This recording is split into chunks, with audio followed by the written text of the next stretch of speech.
धरती सदियों से साम्राज्यों और सभ्यताओं की गवाह रही है। यहाँ महाभारत के समय की इंद्रप्रस्थ नगरी का उल्लेख मिलता है, वहीं मेडिवल काल में यह सल्तनत और मुगलों की राजधानी बनी। इन्हीं महान ऐतिहासिक धरोहरों में सबसे भव्य और सबसे प्रसिद्ध है लाल किला, रेड फोर्ट।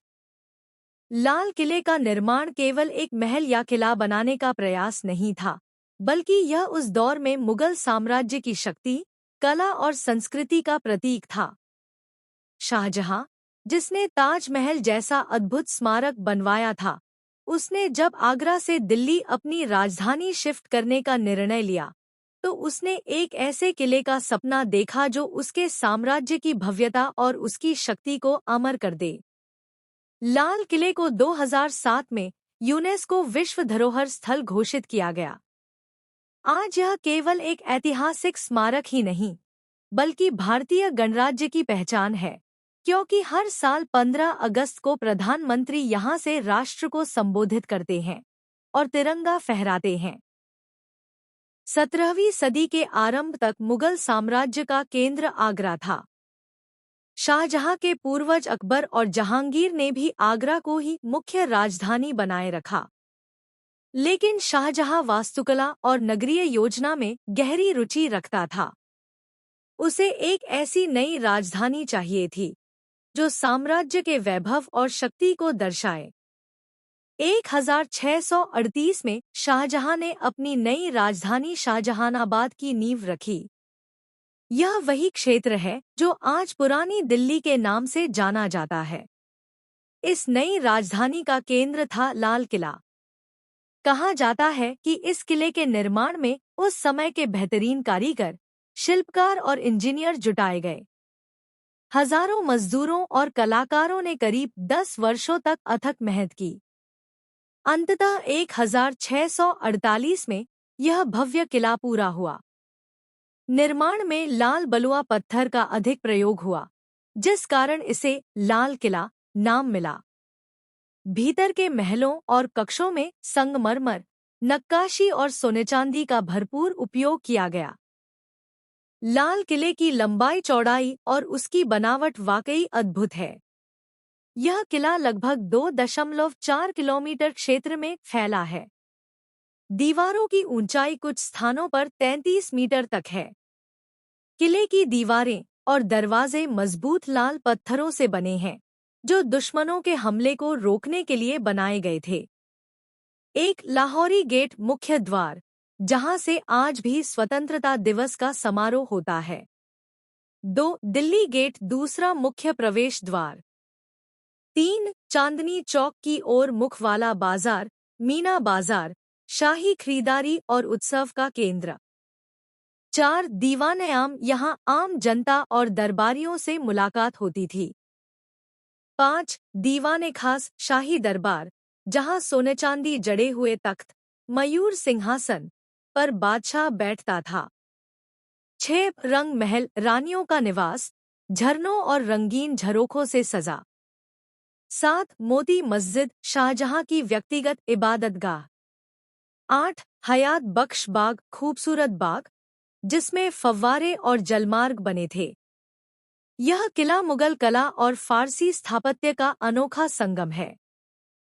लाल किले का निर्माण शाहजहां ने केवल सुरक्षा के लिए नहीं, बल्कि अपनी शक्ति और शान दिखाने के लिए कराया था। उसके शासनकाल में यह किला साम्राज्य की सबसे भव्य इमारत थी। शाहजहां के दरबार की शान इतनी थी कि विदेशी यात्री भी दंग रह जाते थे। फ्रांसीसी यात्री बर्नियर ने लिखा, लाल किले का दरबार दुनिया के किसी भी दरबार से ज्यादा चमकदमक वाला है। यहाँ सोने चांदी की नक्काशी, हीरे मोती से जड़ा तख्त और शानदार वस्त्रों से सजे दरबारी होते हैं। सबसे प्रसिद्ध हिस्सा था दीवान-ए-खास, जहाँ शाहजहां मयूर सिंहासन, पीकॉक थ्रोन पर बैठता था। यह सिंहासन हीरे, पन्ना, माणिक और मोतियों से जड़ा था। कहा जाता है कि उस समय की सबसे कीमती चीजों में यह गिना जाता था। शाहजहां ने किले के भीतर अपनी रानियों के लिए रंग महल, खास महल और गुजरगाहें बनवाईं। हर कमरे में पानी के फव्वारे, संगमरमर की नक्काशी और रंगीन कांच की खिड़कियां थी। शाहजहां के बाद उसके बेटे औरंगजेब ने सत्ता संभाली। औरंगजेब एक धार्मिक और कठोर शासक था। उसने शाहजहां जैसी भव्यता पर जोर नहीं दिया। उसने लाल किले में एक मोती मस्जिद बनवाई, जो अपेक्षाकृत छोटी लेकिन सुंदर संगमरमर से बनी थी। औरंगजेब के दौर में किला प्रशासनिक और सैन्य गतिविधियों का केंद्र बना रहा, लेकिन वैभव और शाही शान में कमी आने लगी। औरंगजेब के लंबे शासनकाल 50 साल में मुगल साम्राज्य बहुत बड़ा तो हुआ, लेकिन उसकी जड़ें खोखली होती चली गईं। निरंतर युद्ध, धार्मिक नीतियां और राजाओं नवाबों के साथ टकराव ने साम्राज्य को कमजोर कर दिया। औरंगजेब के बाद मुगल साम्राज्य धीरे धीरे पतन की ओर बढ़ा। मुगल बादशाह कमजोर होते गए और दिल्ली पर खतरे मंडराने लगे। 1739 में फारस, ईरान का शासक नादिर शाह दिल्ली पर चढ़ आया। उसने करनाल की लड़ाई में मुगलों को हराया और दिल्ली पर कब्जा कर लिया। नादिर शाह की नृशंसता इतनी थी कि दिल्ली में कत्लेआम हुआ।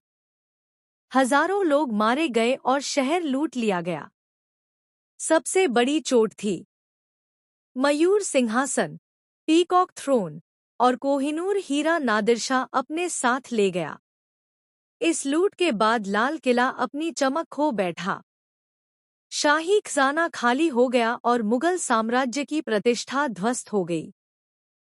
नादिर शाह के बाद अफगान शासक अहमद शाह अब्दाली ने कई बार भारत पर हमला किया। उसने भी दिल्ली और लाल किले को बार बार लूटा। मुगल बादशाह नाम के रह गए थे। वे लाल किले में रहते तो थे, लेकिन सत्ता उनके हाथ से निकल चुकी थी। वास्तव में दिल्ली पर मराठा, अफगान, सिख और अंततः अंग्रेजों का प्रभाव बढ़ने लगा। किले की कभी चमकती दीवारें अब जर्जर होने लगी। अंदर के शाही महलों में वह रौनक नहीं रही। लाल किला एक राजनीतिक शक्ति का प्रतीक न रहकर केवल नाममात्र का दरबार रह गया। 18वीं सदी के उत्तरार्ध तक मुगल साम्राज्य लगभग खत्म हो चुका था।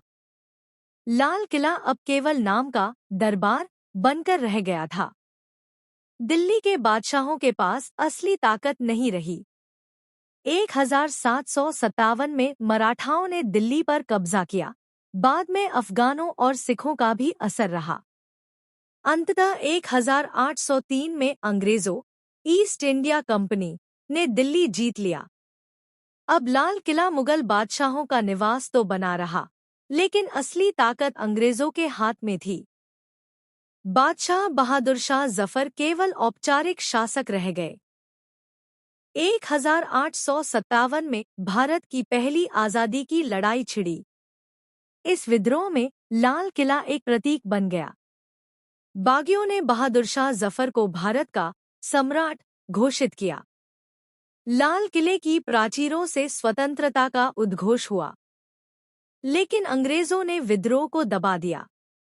सितंबर 1857 में दिल्ली पर कब्जा कर लिया गया।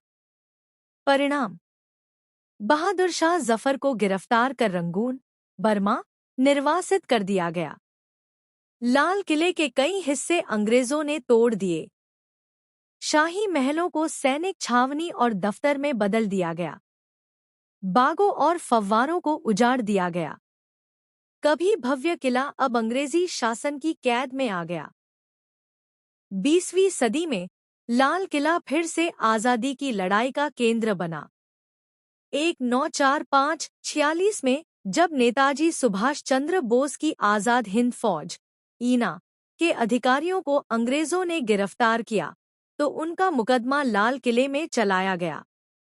ईना ट्रायल।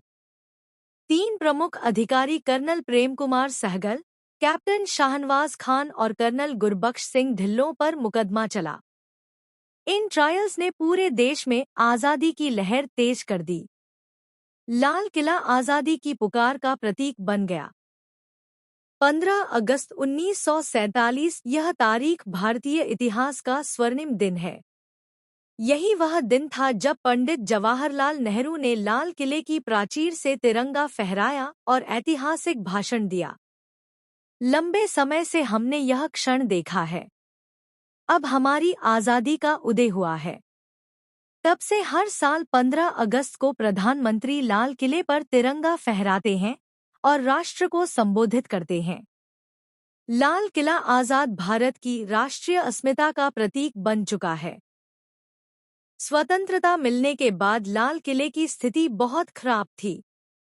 अंग्रेजों ने लगभग 100 साल तक इसे छावनी और दफ्तर की तरह इस्तेमाल किया था। कई इमारतें तोड़ी जा चुकी थी और बाग उजाड़ दिए गए थे। भारत सरकार ने धीरे धीरे इसका संरक्षण शुरू किया। भारतीय पुरातत्व सर्वेक्षण (ASI) ने किले की मरम्मत और पुनर्निर्माण के काम संभाले। टूटी फूटी दीवारों को ठीक किया गया। महलों और बागों की सुंदरता को वापस लाने की कोशिश की गई।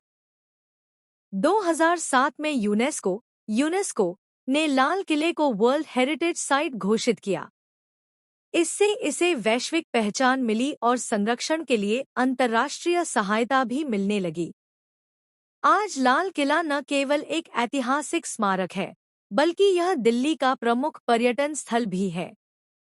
हर दिन हजारों देशी विदेशी पर्यटक यहाँ आते हैं और इसकी भव्यता देखते हैं। Light and sound show. पर्यटकों के लिए लाल किले में लाइट एंड साउंड शो आयोजित होता है, जिसमें रोशनी और ध्वनि के माध्यम से पूरे भारत का इतिहास सुनाया जाता है। यह शो दर्शकों को मुगलों के दौर से लेकर आज़ादी तक की यात्रा कराता है।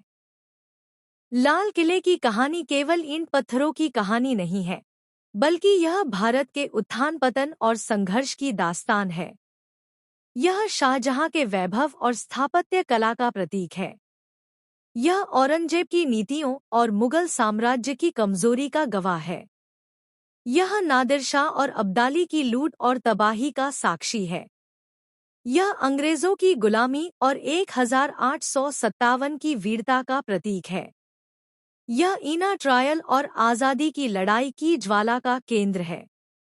और अंततः यह स्वतंत्र भारत की शान और गौरव का प्रतीक है।